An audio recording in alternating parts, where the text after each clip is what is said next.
नमस्कार, मैं हूं प्रियंका और आप देख रहे हैं राष्ट्रीय जगत विजय न्यूज। रायपुर में कथावाचक भास्कराचार्य की जमकर पिटाई हुई है। वजह सुनकर आप भी हैरान रह जाएंगे।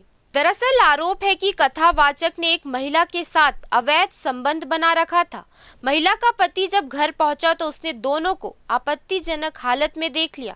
इसके बाद गुस्से में आग बबूला हुए पति ने कुछ दोस्तों को बुलाया और कथावाचक की जमकर धुनाई कर दी।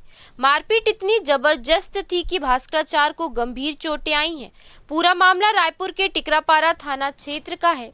पीड़ित महिला के पति ने इस घटना की लिखित शिकायत पुलिस थाने में दर्ज कराई है। फिलहाल पुलिस ने मामला दर्ज कर जांच शुरू कर दी है।